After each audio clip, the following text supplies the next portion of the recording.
Olá a todos, eu me chamo Eduardo Pinheiro dos Santos, sou discente do Programa de Pós-Graduação em Engenharia Mecânica, o PROPEM, pela Universidade Federal de Ouro Preto, e hoje vou apresentar o meu trabalho para o Encontro de Saberes de 2024. O título do trabalho é Desenvolvimento de absorvedor dinâmico de vibrações passivo aplicado a operações de fresamento de topo.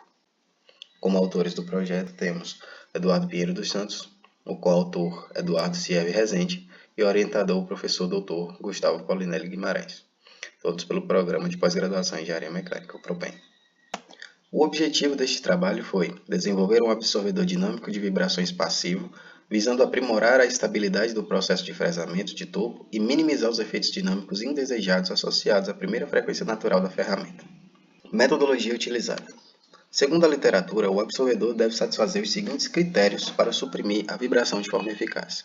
Primeiro, a frequência natural do absorvedor de vibrações deve ser igual à frequência natural do sistema principal. Segundo, o absorvedor de vibrações deve ter uma taxa de amortecimento maior em comparação com o sistema principal. Ao longo das investigações, observou-se que uma terceira exigência deveria ser satisfeita para o funcionamento eficaz do ADV. O modo de vibração do absorvedor deveria coincidir com o modo de vibração do sistema principal, ou seja, na frequência-alvo, ambos os sistemas devem vibrar de forma similar. A figura 1 mostra o detalhamento, a modelagem numérica e o protótipo do absorvedor dinâmico de vibrações, que foram conduzidas levando em consideração as 3 exigências observadas durante as investigações deste trabalho. Para a obtenção das FRFs de ponta, foram utilizados o ensaio de impacto. Os sinais de entrada foram produzidos por meio do martelo de impacto, golpeando a ponta da ferramenta do lado diametralmente oposto ao local onde o acelerômetro foi posicionado. Foram desferidos 3 golpes, prezando sempre pela acurácia e precisão da aplicação dos golpes na ponta da fresa. O posicionamento do acelerômetro foi alterado para a condução do ensaio na direção Y, devido à presença do inserto na ponta da ferramenta. Os ensaios foram conduzidos na direção X e Y do centro de usinagem Home D600. Também foram conduzidos ensaios dinâmicos, que foram realizados com a fresa em funcionamento e fora de operação. Para este ensaio, foi aplicada uma rotação de 6.000 RPM à fresa. 2 acelerômetros foram dispostos no cabeçote do eixo árvore nas direções X e Y para a captação das vibrações geradas na operação. O local foi escolhido por ser o mais próximo do epicentro de vibrações e possível para a instalação dos acelerômetros, visto que o sistema principal estava em rotação. No ensaio dinâmico de fresamento, foram utilizadas 4 operações de fresamento em uma placa de alumínio, 2 com o sistema principal e 2 com o sistema resultante. Resultados. A figura 4 mostra a discretização do sistema secundário, ou seja, do absorvedor dinâmico de vibrações. A figura 5 traz a superposição de FRFs dos sistemas principal e resultante, análise numérica. A análise numérica teve um valor puramente qualitativo, para demonstrar a eficácia da metodologia empregada neste trabalho. Da figura 5, podemos observar o surgimento de 2 picos ao redor do pico dominante do sistema principal.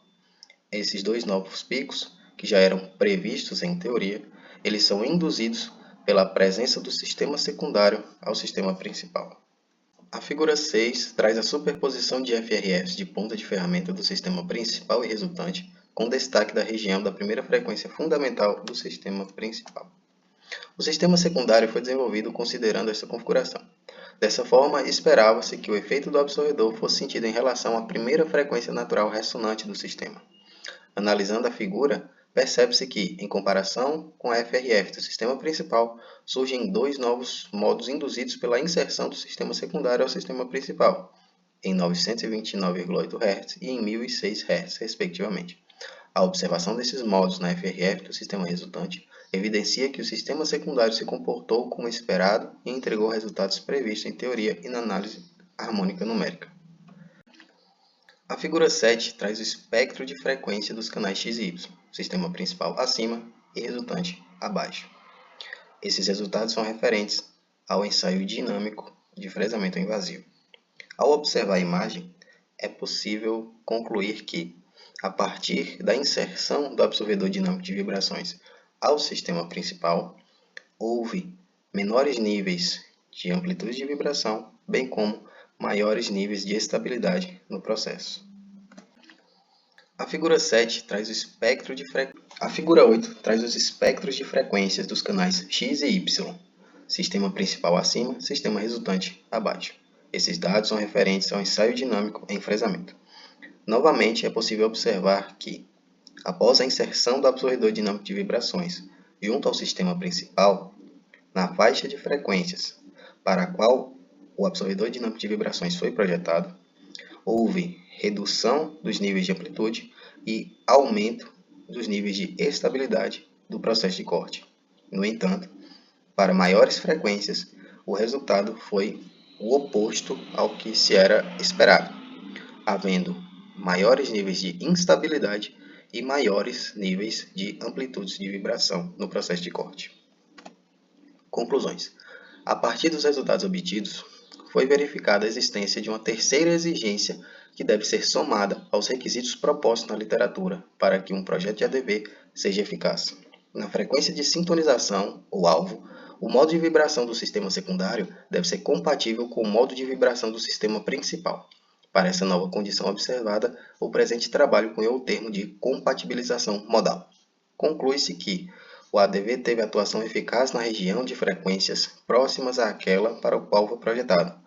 No entanto, em regiões de maiores frequências, o dispositivo não foi eficiente na tarefa de reduzir os níveis de vibração e garantir maior estabilidade no processo de corte, chegando, inclusive, a gerar resultados contrários aos desejados para essas frequências.